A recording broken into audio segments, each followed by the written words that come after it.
Welcome everybody to episode 2 of the conference's Spread Respect Conversations. I am Kate Bergstrom, Senior Associate Commissioner at the League, and I'm going to begin with just a few housekeeping items before I turn it over to our moderator.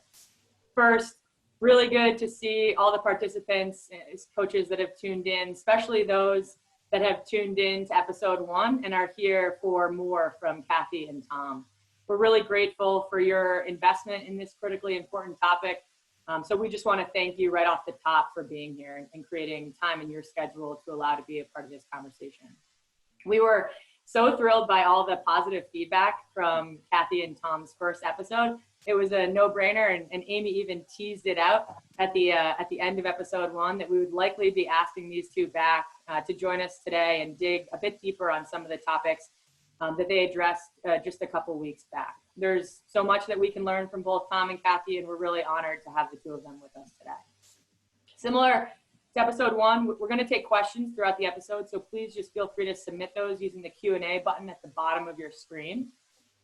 Questions can be submitted anonymously if you wish, so just do that by checking the box before you actually submit your question that says submit anonymously, and we'll go ahead and see if we can fold those questions into our conversation today. And then lastly, we have a very brief survey that we'd love for all participants to take as the webinar ends. Marcus is going to drop a chat in the chat box, the link to the survey, so that you can have that queued up on your browser when we end here today. And then also you'll be automatically sort of hit with it at the end of the webinar when it ends. And so we just would encourage you to take the 3 minutes it may take for you to be able to provide our office with really valuable insight as to what you want to see out of future Spread Respect conversation. So thanks in advance for taking that survey. We are committed to continuing these conversations in an impactful and a consistent way. So before we even begin episode 2, I'm going to tease out episode 3. We're going to be joined by Ednisha Curry from Maine men's basketball and Hamlet Tibbs from Vermont men's basketball. Both Eddie and Hamlet are assistant coaches in the league, and they're going to talk about their personal and professional journeys, what it's like to work and coach at predominantly white institutions, what type of support is needed for our Black coaches and our Black student athletes, and how the two of them have used their platforms to push for long-term change, most notably recently joining the Coaches for Change organization. We hope you'll join us on August 6th for episode 3. That'll take place from 12 to 1 p.m. Eastern. We already have a registration link live, so Marcus is going to hit you again in the chat with that so that you can get registered and signed up right away. And then truly lastly, as always, while the conversation is taking place between Cathy and Tom, we want you to join us in the conversation on social. So please, please jump in on social and tweet and tag us either at America East or use the hashtag Spread Respect so you can be a part of this dialogue and ongoing conversation. And with that, I'm going to turn it over to our conference commissioner, Amy Huchthausen, once again to moderate this Spread Respect conversation. Thanks, Amy. Thanks, Kate, and good almost midday to everyone. We're so glad to have you back with us. And really pleased, like Kate said, to have Tom and Cathy back with this group. I'm so excited that they agreed to talk with me again and talk to and with all of you as well as we continue this Spread Respect conversation journey. For those of you, I know that we have a lot of repeat attendees from the first one, but for those of you that maybe this is your first Spread Respect conversation, you missed the first one. Cathy Rahill, if you don't know her, she is the Associate AD for Student Athlete Development and SWA at the University of Vermont. She's done a lot of work and research. She's actually Dr. Cathy Rahill. She's done a lot of research in this area as well as in the coach development and mental mindset areas. So she's a really valuable asset for not just the folks in teams and student athletes and coaches at the University of Vermont, but for the America East Conference at large. And Tom Garrick is the head women's basketball coach at UMass Lowell. He's entering his 3rd year there, guiding the Riverhawks, and has a really terrific career playing in college and pro, and then coaching at a number of different levels and stops. And we're so pleased to have him and his expertise on the court as he's turning that program around, but certainly to help educate and learn on these topics as well.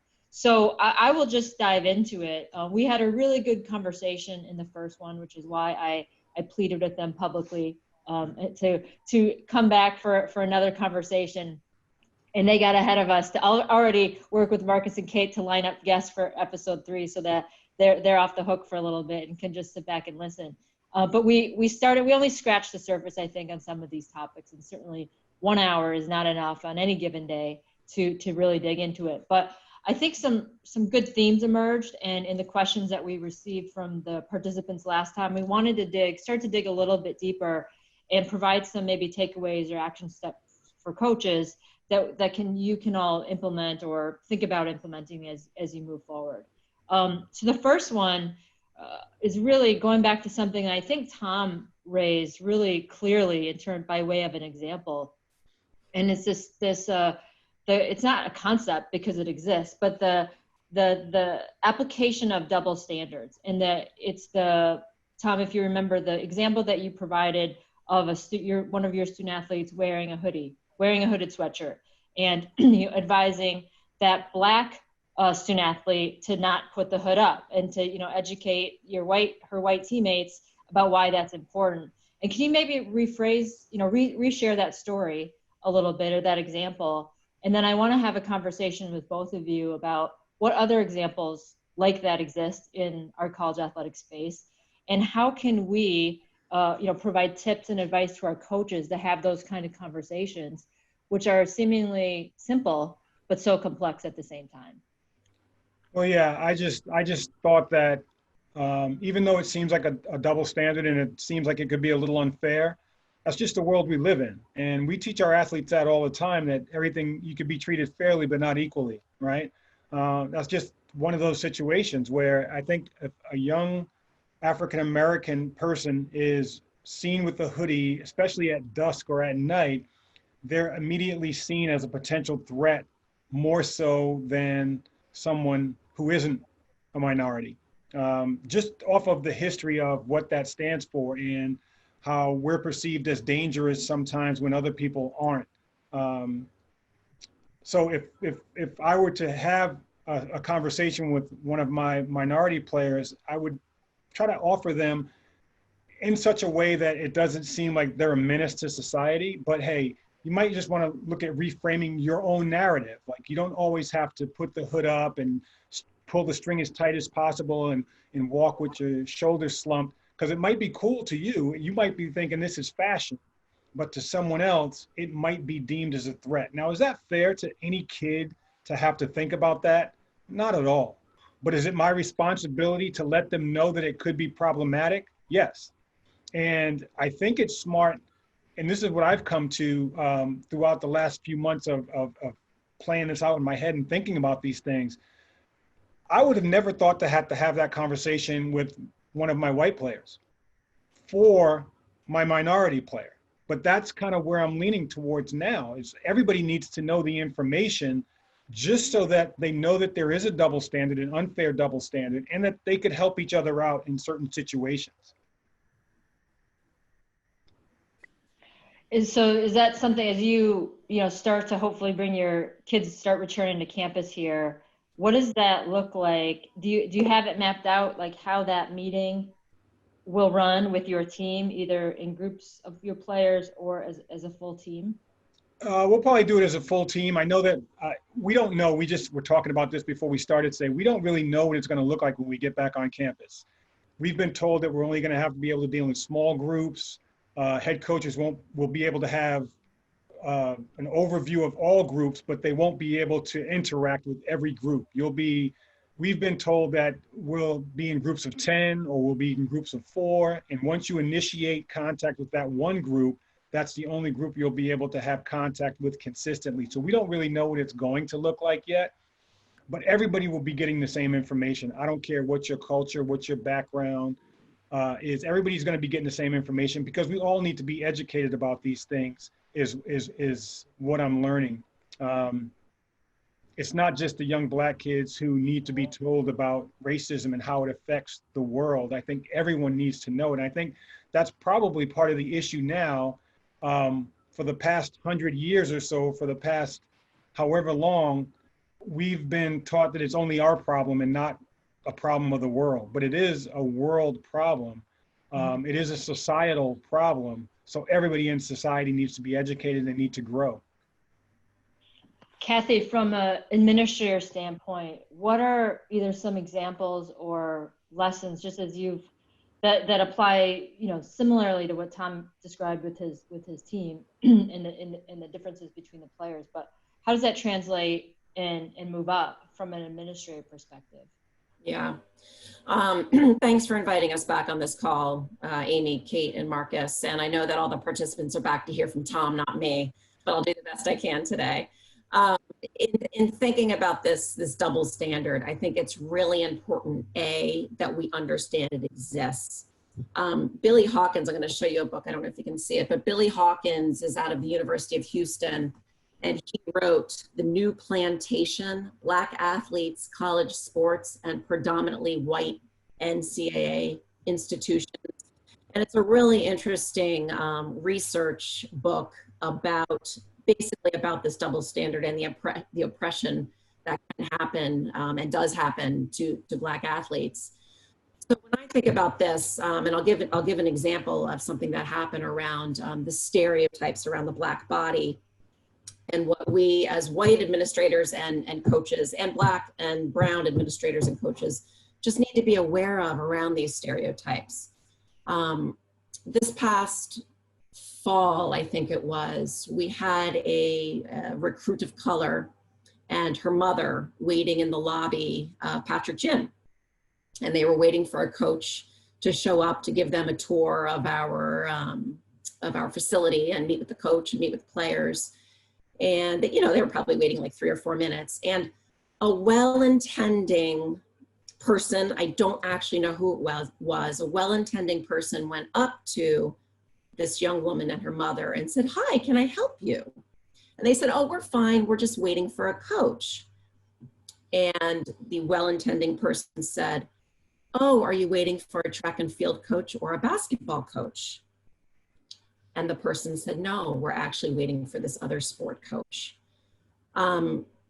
So it's an example of making assumptions around a student athlete of color and what their skin tone means as it relates to sport and physicality.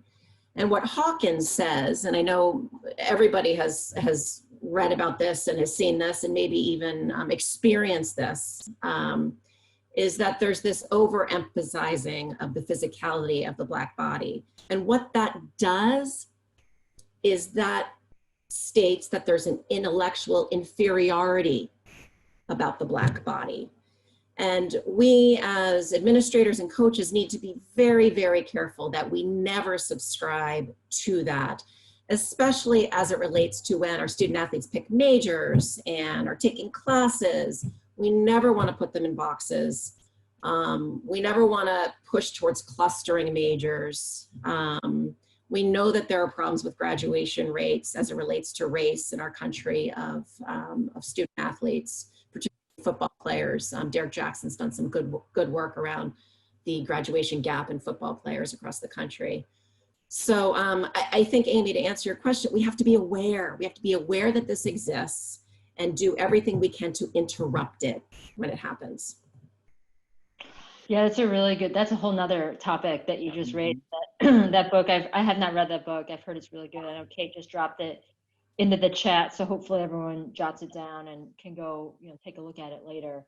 But that it's definitely a whole nother topic that you framed really well, Cathy, the physicality and intellectual piece of it, and how that perception can be so damaging to people of color and to white people as well, because there are that are certainly can be made that aren't fair. I want to just use really. Sorry, can I just end that story? Yeah. That athlete did not pick Vermont. They did not pick Vermont, and I had a nice conversation with that family while they were on their tour, and we talked about what just happened 10 minutes prior. So I just want to name that. And was that the reason she didn't come? I don't know. But it's damaging, and that's damaging for us, because we didn't get that student athlete, not because she might have been an amazing athlete, but because she was going to help enrich our community and make it more diverse. I'm going to stay in that theme, Kathy, because Vermont is predominantly a white institution, as all of our institutions in our league are. The population, we talked about this on our previous call, and it's not a secret, but the population in the state of Vermont is also high majority white. Does that example, do those things come up as you are working with your coaches to both educate them, but to give them tools or resources about how to talk about that with their recruits or with their current kids? And what does that conversation looks like? Because while I'm hopeful that happens at all of our campuses, I would be surprised that it is happening at all of our campuses. But I know that you're so plugged into this topic that I am hopeful that you are doing, I see your head nod, that this is part of your dialogue with the coaches and staff in your department. So how do you broach that with coaches, and what are some of the tips or advice that you share with them to have these conversations with recruits and student athletes and their parents? Sure, yeah. And if coaches on the call want to put anything in the chat, I'd love to hear from you. Well, as again, I'm not an expert, and I'm trying to navigate all this myself. And Coach Garrick can obviously speak to it. But it would not be honorable for us at UVM to bring in a family of color and say, things are great here. Things are perfect here. You're going to be completely comfortable here. I cannot take your child or your baby and give that narrative. There's just no possible way. So how do you do that? I encourage our coaches, and our coaches are doing that, to name it and say, we are predominantly white. Tell us what your thoughts are about that, student athlete. What are you looking for in a campus? And if this campus isn't right for you, I want to honor that. I want you to land. Now, this is easy for me to say as an administrator. I'm not held to wins and losses. But I want that student athlete to land where they're going to feel safest and they're going to reach their highest potential. I hope that's Vermont, but if it's not Vermont, I really want you to land where you need to be. So we encourage our coaches to name it during the recruiting process, to, if they come to campus and they're interested in going over to the Mosaic Center for Students of Color, to bring them over there. And we have a great relationship with Bev Colston, and she will meet with them and she'll be honest with them as well. If a student athlete, some of them are so young and they might feel nervous to be talking about identity with people that they barely know. If they don't want to go on that path in the conversation during that time, okay. But we cracked open the door to say, we see this, we see you, student athlete, as somebody of color. We're naming that and we're honoring that, and hopefully beginning dialogue. So that's how I would encourage my coaches, just to make sure the door is open. And again, I'm sure Coach Garrick has some better ideas and other ideas. No, I mean, those are great. I mean, you just have to be honest. You have to be as transparent as possible. And again, there's so many facets to all of these things that we'll be having panels until the end of time, right? But here's the other thing you have to think about. When a African-American student athlete, potential student athlete, comes to Vermont's campus, right? And you tell them that it's predominantly white and you're gonna have some adjustments, but we're gonna do all we can for you. That family and that young person, and here's a concept that we probably don't always think about, they're almost feeling confined by their opportunity, right? Because you're doing them a favor, basically. You're giving them a free education or a potentially education with percentage of money donated to them, and depending on what athlete or what sport they're in, that they're not going to have insurmountable debt coming out of college, right? So those kids want that scholarship. So you would almost have to tell them that they're going to have to walk around with armed guards like they did in Selma for them to even think about, well, this isn't for me because of the disparity of the white to black. Like, that's really not in most of our kids' heads. And it's honorable that you're doing it and saying it. It's not even an issue, because if that kid is taking a trip to Vermont or UMass Lowell or any of the American East schools, which are all predominantly white, they know exactly what they're getting into already. That, like, telling them the percentage of African Americans on campus isn't going to sway them one way or the other, or else all of those kids would be going to HBCUs, right? But now they can't go to HBCUs because HBCUs and their education and their experience has been devalued over the course of time. It's not as valuable, it's not as right as any other university on campus. And that's a whole nother conversation. How do we get there? Because at one point, HBCUs for Black students was the only way to go. It was the only option we had. But once we started getting seen as intellectuals or bright or advanced in some stages or athletically, the white universities came and started cherry picking Black kids or Black professors or Black scholars and saying, okay, you know what, you've done enough now that we can give you the opportunity to come learn with us or come play with us. When in fact, they weren't doing anything for us. We were doing something for them. And I'm not complaining. I'm just saying this is the way it's gone, right? They started cherry picking Black athletes because they were losing to Black athletes by some of their contemporaries who started to take a chance. So they weren't doing us any favors. So it's the same thing with offering that information. While it's honest and it's transparent and it's what we need to do and what we should do, those kids feel confined just by the opportunity that we're giving them. They feel almost not trapped. It's not that, because they are getting an opportunity to get an education, but it's almost like they don't really have a choice anyway. And the choices that they do have in their eyes or in their parents' eyes or whoever and who's guiding them, those choices aren't equal. So they're going to choose Vermont. They're going to choose Albany. They're going to choose UMass Lowell and put themselves in that situation. It's what we do when they get there that really makes a difference. It's how we make them feel comfortable. It's how we honor them or make sure that they know that they're seen as equals. Those are the things that I think are the really tricky propositions that we're talking about, right? That's a great point. The history of the HBCUs and confinement. Sorry, Amy. It's just that's a great point. Yeah, I forget the name of it.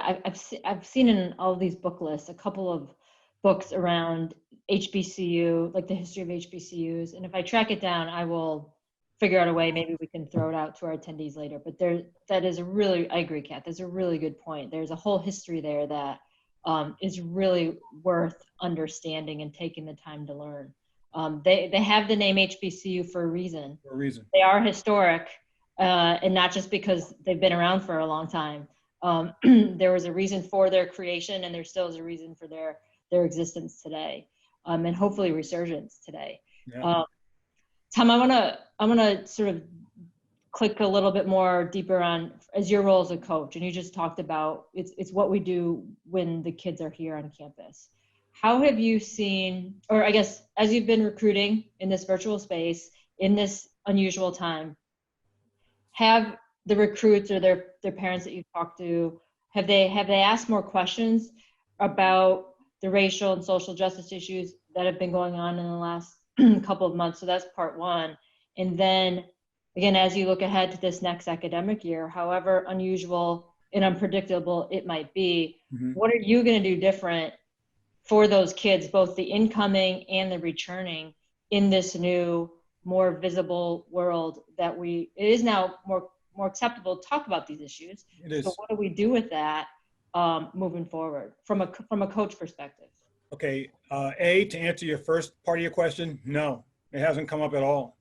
And you can see a little bit of disappointment in my body demeanor when I say that. It hasn't come up at all. So is that a good thing? Because it's not addressed. That means it doesn't exist. We all know better than that now.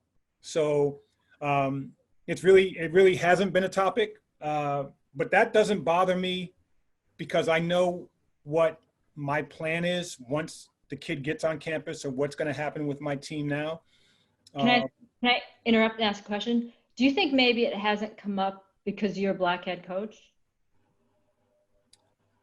And then if you were white, maybe it would come up, particularly if the recruit and her family or connections were Black? Yeah, I don't know. That's kind of interesting. I would think it would be the reverse. It would come up because I am a Black head coach. And they do like, so coach, how are you feeling right now? Or what's the climate on your campus right now? But I can only speak for me, being an African-American coach, it hasn't come up. And it's a little disappointing. And as a recruiter, right, you flow with the conversation and the vibe. You don't want to take conversation somewhere where people clearly don't want to go if you want that kid on your campus. And that's problematic also, is not addressing the topics. But once, for this year and going forward with me, part of our experience for our kids is going to be giving them historical information that I know I didn't get in my educational process. Like I've talked about the Emancipation Proclamation and the fact that it happened in one part of the country and it still took 3 years for it to happen in another. I didn't know any of that. I really didn't. And I feel embarrassed that I didn't, but you don't know what you don't know. We've been putting up these books and these informationals that we can give out to the panel and to the people on the webinar. I would have offered 2 more. Maybe you're not a reader. I definitely am not, right? But there's a documentary on Netflix by Ava DuVernay called 13th. Please watch it. If you watch it, it's so enlightening. Or there's an article in the New York Times by Nicole Hannah-Jones, What is Owed is what the article is called. What is Owed by Nicole Hannah-Jones. And it documents throughout the course of time what exactly systematic racism looks like in practice. Even to this day, the redlining of communities, the Jim Crow laws, it's almost like, Kathy and Amy, the rules have always changed anytime it looks like Black people are going to catch up. Or not even catch up, we can never catch up, but anytime it looks like we're on the course to actually get equality, whether it be educationally, healthcare-wise, wealth-wise, the rules change. And it's so in-depth and so complex that it can be overwhelming at times. So when we were first allowed to vote back in the post-Civil War days, right after the Civil War days, and Black people are now emancipated and they're free, and now you get to vote. Well, then they put in a poll tax for people who didn't have jobs because they just were slaves one day and now they're not slaves the next, but they don't have jobs, they don't have land. So it's things like that that have been happening since that time that are now currently happening in 2020. Like they changed, the rules always get changed. So how can you be competitive? How can you compete? That's what I'm going to teach our kids. That's what I want to teach the players on my team, that you have to be aware and alert that this is the way our world works. This is the way our society works. This is the way our government works. So you have to arm yourself to be able to be competitive. So we're talking about, and we're all talking about the same things, voter registration, not just register and vote. No, be educated on what the politics of your area are about. Don't just stick to a hot topic point. Yeah, I'm pro-life, so I'm going to vote for whoever that is. Okay, well, be careful, because the bullet points that come after the pro-life can really determine where your life goes. So it's not just, and that's how politics work, right? The hot button items, and people see one thing and they're like, that's what I believe. But then they don't see the 50 things under that where the candidate really believes. And so that's what we're trying to educate our kids when we get back on campus and going forward, to look a little deeper at things and not just look at the surface level of things. And how this has gone on, and I've repeatedly said this, and because this really blows my mind. There's not one person on this webinar today that has known a world without racism. Not one of us. Because nobody here is 400 years old. So we've been born into this thing. So how do we incite change? And it's going to be a lot of legwork, and it might not completely change in our or your lifetime, but it's our job to start the ball or to keep pushing the ball rolling forward. And I think that's the most important thing that we can take away from all of these conversations. It's our job to keep the ball rolling forward. All right. I have an idea. First of all, that was amazing. I have goosebumps. What you're planning to do with your team is unbelievable and brave and inspiring. And I'm wondering if coaches on the call are like, oh my gosh, I would love to be able to do what Coach Garrick is doing. I don't have the skills. I'm nervous about it. I want to, I'm so inspired. I just want to say to coaches that we're all in this together. We will help one another. We will stumble together. I'm wondering, Tom has these great ideas about, maybe teaching his team about early voting in our country and what that means today and the consequences today. Maybe as a conference, we have an article club or a book club where we come together in smaller groups and we dive in together. It'd be hard the whole conference, but that might be something interesting that the new Spread Respect Committee think about this year, just bringing more of these conversations together and letting more people speak. And here's another idea that just came to me too. And Kathy, I think that's great. And I know that there are coaches from all different sports and backgrounds on this call today. I'm thinking from a basketball standpoint in our America East Conference. I would love to be able to intersect information with other teams, like partner UMass Lowell in Vermont a week, and get our teams on a Zoom call with coaches and administrators and talk about a book or an article. Partner Hartford with Albany one week, and then we switch it around. I know this stuff can be time consuming and we all have day jobs, trust me. But if we're really talking change and what's important, we'll find the time. I would love to get on a call with Janetta at UMBC with her team and my team and start to talk about ideas and relevance and all of those things. I would love to be able to do that with all of the coaches in our conference. Now, again, where are we going to find the time? What's more important? And Kathy, at the end of the day, you mentioned it, all of this stuff is nice, but if I go 1 in 50 over the course of 2 years, what does that mean, right? My kids will be educated a little more than they might have been, but what does that mean? So we all get it. This is what Dr. Martin Luther King talked about. This is what Malcolm X talked about. This is what H. Rap Brown talked about, in the sense of somebody's going to have to sacrifice. Somebody's going to have to give up something that they hadn't thought about giving up for the greater good. I'm not a martyr, trust me. I want to win basketball games. I'm on the Zoom and I'm on the phone talking about kids who I think can help me win the America East Conference. But if I don't take these kids into a classroom when they get on campus and take part of my practice time to talk about Jim Crow, if I don't take the time to talk about voter registration, then I'm not who I say I am, and I need to get another job, because my job is to mentor, to teach. Yeah, it's through basketball. I'm not an economics professor. I'm not an engineering professor. I can teach basketball, but I can also teach them some things about life through basketball, and I'm committed to that. And whatever happens after that, I'll sleep well at night because I know that I've done the right thing, hopefully. And Coach, what I would say to that about this winning portion, and I think this might bridge us into the next part of the conversation where I to go. Oh, here's my son. Okay. Is I think they're not mutually exclusive. What you're talking about is building a community of trust and love, and communities of trust are the healthiest and most effective communities that are out there.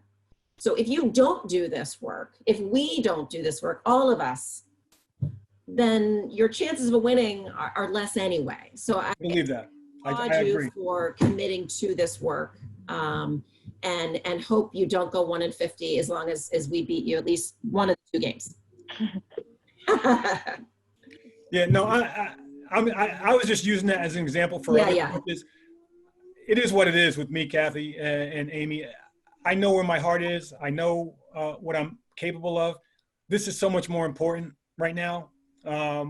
that, like you said, they do go hand in hand. I think they go hand in hand. I think it'll enhance my team. I think it's going to make my team better. It will. I really truly believe that. But I love the idea of getting together with other coaches in our conference and having these conversations. I'd love to sit down with Morgan Valley at Hartford and her team and have her discuss things that she's been through with our team. I think we can't go wrong with that. And I think we should start to think about doing stuff like that.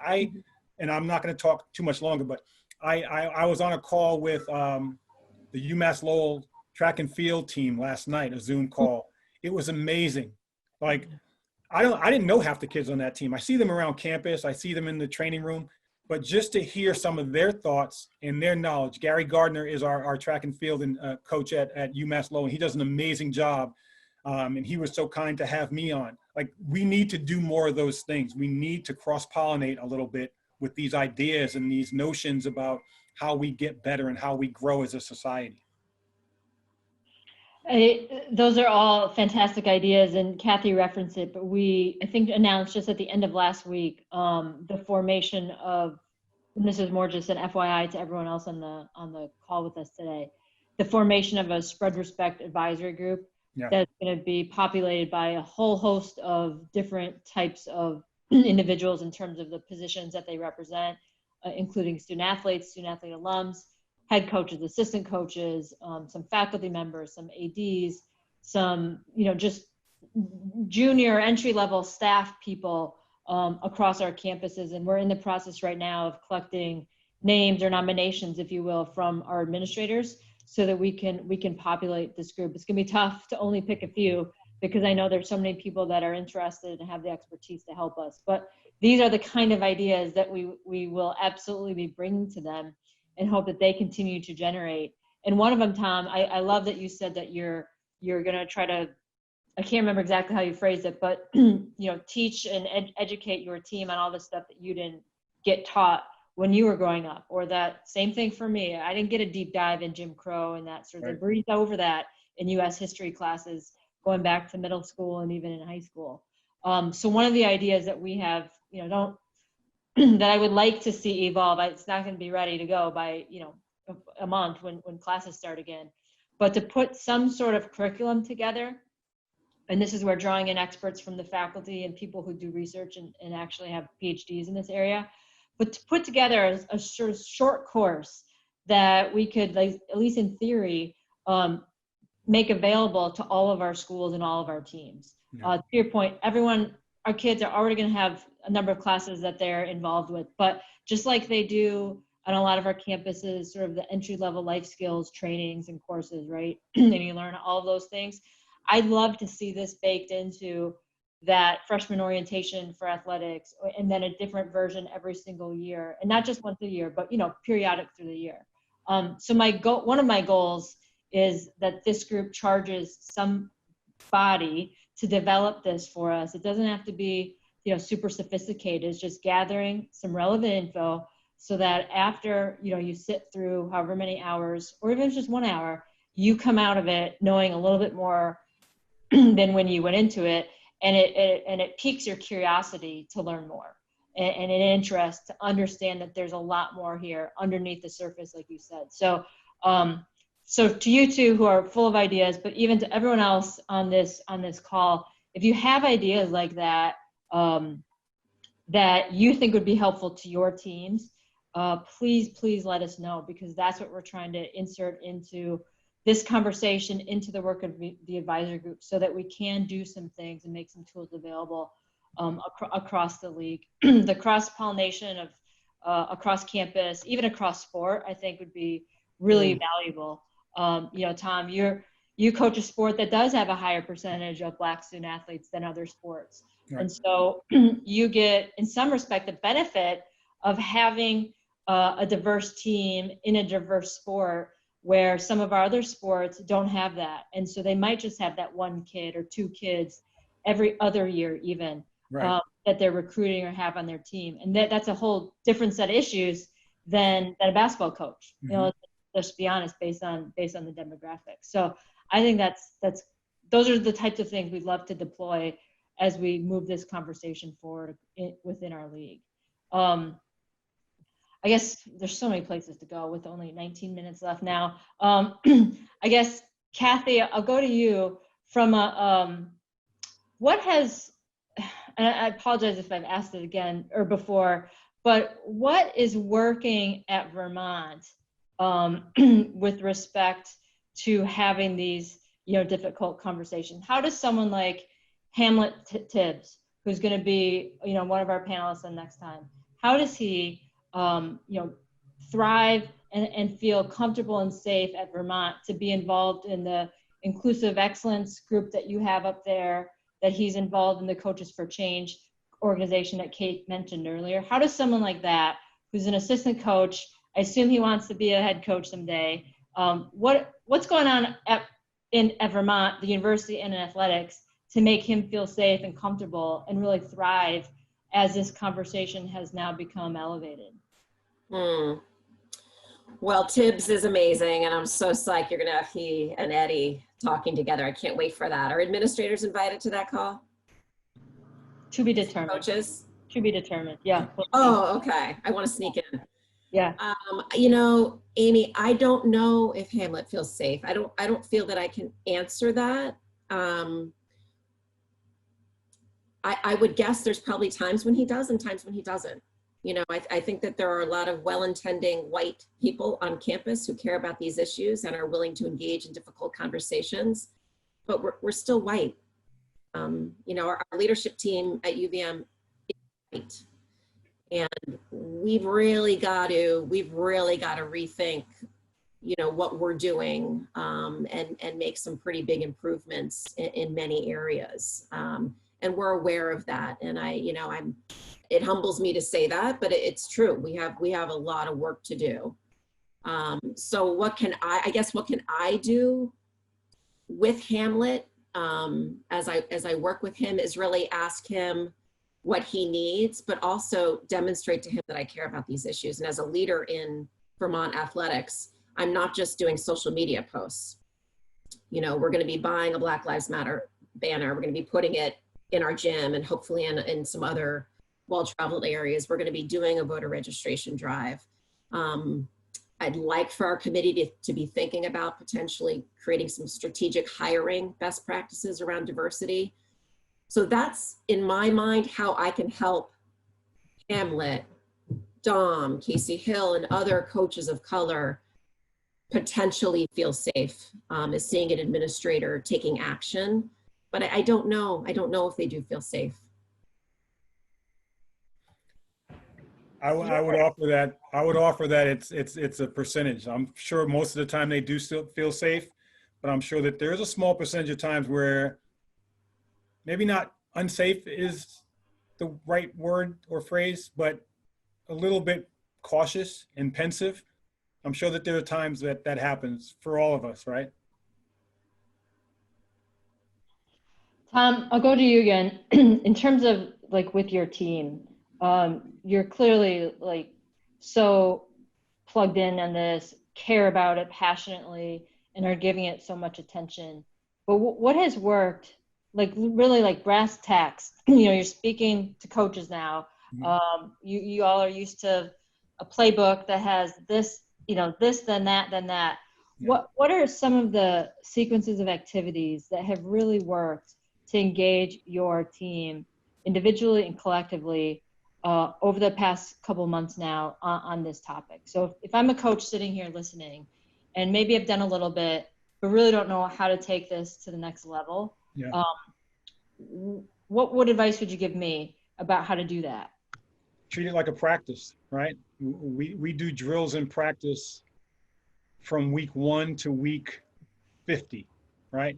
Progressive. So you build on things. So, and like I said, I'm no expert, trust me, but I am trying to do what I think is necessary. And one of the ways that we're doing that with our team is that when this first hit and this became this flashpoint, this hot button topic, we laid it out there. We let the kids express themselves, hurt, anger, dismay, confusion, and now we're trying to put together steps to say, okay, what happens after that? So on each of our calls or periodically, we don't throw it at them every time we're on a Zoom call, but periodically and consistently, we start to talk about ways to go forward. So we've talked about them with voter registration.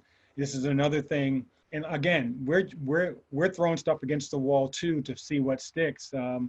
We know that from one of the men's coaches at UML came up with an idea to sit down and talk with the campus police when we get back on campus as a coaching staff first, so we can meet out what they're doing and they can meet out what we need out of the conversation, but we're also going to sit them in front of our kids. Just little things like that, but there has to be a progression. It has to be a consistent drip, just like when we're teaching kids pivot foot work as far as basketball and triple threat. We do that every day, and we expect these kids to get better at it every day. We can't just talk about racial injustice and how to solve it one day a year or one day a month and think that they're going to figure it out and get better at it. We have to keep the slow drip going, and that's what we plan on doing. So we have this thing called Riverhawk 101 in our program. So we teach our kids what it is to be about in our program, what it takes to manage college at this point in your lives, freshman, sophomore, junior, senior, whatever, and how we like to conduct our business. So part of Riverhawk 101 now has become racial injustice and societal behaviors. So we talk about those things once a week, once every 2 weeks, and give them different practices to go about trying to handle their business. So we're just trying to incrementally get into these kids' heads to have them understand what this life is about and what the world it presents to them on a daily basis, to just trying to help them. Like, that's all we're trying to do, is help our kids. And we're trying to figure it out as we go. I have like most of the people on this call, I have an amazing staff who I work with and who I trust with completely. And they bring me ideas on a consistent basis, and I'm open to all of them. There's no bad ideas. So there's people who on this call right now who have great ideas that I need to hear, that I can go forward with my team. And I'm anxious to hear all about that too, but we're incrementally going about it. So every time we talk, or every other time we talk, just so it doesn't become overwhelming to them, we talk about an issue or something in the media today. And then we talk about how we go about solving it, which is a whole bigger issue. And all of these things, trust me guys, tangents happen. Like, it's never gonna go in a straight line like we think it's going to go. There are people on our teams from all different backgrounds, all different socioeconomic backgrounds, and they have issues that are real. And those come out sometimes, and then the conversation takes a left turn. But even though it takes a left turn, there's information and answers to be found down that road too. So I think it's always all good. Kathy, a question came in and just, I think from an administrative perspective, at least among the three of us, you might be best equipped to answer it, or at least provide some direction. And I think it's a really good one for us to add to the queue for future conversations. But the question was, are the majority of the Black coaches in our conference coaching predominantly black sports, or where there's a higher percentage of Black student athletes? I don't know that for certain. I think doing a demographic sweep of our league would be interesting. I would guess that is largely closer to yes than no. And so given that story that you told about that prospect and the recruit and her family, how can a Black coach in a sport that is predominantly white, so let's think not something other than basketball, how can they be supported in these conversations without that sort of network of people, either just in the sport, let alone at their school, to have some of these conversations, which are really important, obviously, but where they may be really isolated as the only Black coach within that team structure, let alone the campus. So Amy, is the question, let's say it's a female lacrosse coach who's a person of color, how would they, in their network of lacrosse coaches, sort of engage, and how would I support that coach? Is that? what the question is? I think generally, yeah. Like if you're that person in this sea of white people, for lack of a more articulate way to say it, Yeah. how do you navigate this? Tom's Yeah. different because he's got players that are Black. There are more coaches in the basketball community at the head or assistant level that are Black, but in lacrosse or in volleyball or in softball, Right. that doesn't exist. Sure. Yeah, I mean, I think about gender and Adnisha Curry, right? It means Maine men's basketball. She being the only female in that world, and that might be a great question for her when you all get together. How does she navigate being the only female in that world? I think first, as administrators and departments, we have to crush our hiring practices. We have to first get these people, we have to get people of color into these positions, or at least into the candidate pool. And that doesn't mean just posting it on the NCAA website. We have to call our peers, we have to call our friends, we have to call Coach Garrick and say, hey, do you have any up and comers who might be interested in this position? And make sure our candidate pools are rich and they are diverse. So that's one. If and when you have the great opportunity to hire a person of color in a predominantly white sport, I think you start with what they need and you acknowledge it. I think building a foundation of support around them in terms of what they need and let them drive that, but also fully understanding as a department they might be up against being a person of color in a predominantly white sport. In their conference meetings, in their association meetings, are they being tokenized? Are they always being the one called out about, can you serve on this diversity committee and whatnot? And it's not fair, just because someone might get that job and serve in that role does not mean that they have to speak for all Black people. Right. So I think we have to be very careful about that. So yeah, I'd say it's all starts with the conversation, Amy, and just figuring out what they need. Yeah, and I think I don't know how many women are on this call are familiar with the organization called Women Leaders in College Sports, but they have a lot of these circle groups, what they call, based on particular specialty, like strength and conditioning coaches or athletic trainers or first-time administrators. But it allows people that have a similar affinity to have conversation. And like one idea that this is a great example of a potential idea that we have a circle around, or whatever we would call it, so that we can identify those people, like the coach that asked the question, and you could have that conversation among similar people in similar positions as you. And so that's something we'll add to the list. And try to create that opportunity for dialogue among people who are in similar situations. I want to spend the last 5 minutes or so touching on what we were chatting about, what you two were chatting about before we officially kick this thing off. And that is, and we alluded to this in our first conversation, while the issue was hot and headlining the news, it's not anymore. It's still like maybe second or third level of major news, but it's fading as the pandemic continues to grow and other stuff just happens in the world. So the thing that we're always worried about, and has always happened historically, there's a burst of energy and investment and attention and time, and then it fades on this particular issue. As we get ready to come back to campus in whatever form that looks like, how do we keep our foot on the gas with this conversation, so that we don't fall victim or prey to, generations before us and stories before us where it just fades into the background? Because there's no shortage of challenges that are going to be coming next week or next month in the world or in this country. And this is really important. We have agreed to that. We've committed to it. But how are we going to be able to do that? What are the challenges that you see on campus with your teams, with the conference, to be able to keep our eye on the ball? One of the challenges to me is the uncertainty of what it's going to look like when we go back to school. The pandemic is still going to be looming.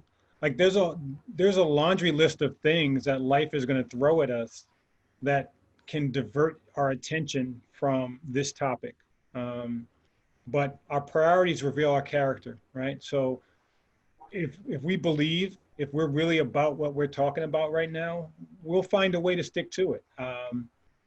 We'll find a way to keep having these conversations. We'll find a way to keep having these webinars, even in the tough times when our responsibilities and our day jobs get really heavy and thick. Like I have a team to coach at some point, and I have to get kids back on campus, and I have to have them go through housing and all of those things. I can't let that bog me down and overtake this as something on my priority list, right? And I just have to be committed to it. And it's just another thing that's added to my daily list of things to do. But I have to stick with it. And I think we all have to, if you're so inclined. Like you can't make people, right? And that's what I mean. Like if it's a priority for some more than it is for others, then that's going to be revealed, and that's just going to be the way it is. But I really feel comfortable, and I really feel good about, Amy, what you've done, and Kate and Kathy being a part of this, and Marcus, and getting us back on these calls consistently. That's part of it. Like you're showing it to be a priority for what, and we know you have a lot of stuff on your plate, each and every one of you. But the fact that we're here again today, and that there's one scheduled for another 2 weeks, is amazing and awesome. And that's the way we keep this thing going forward, in my estimation.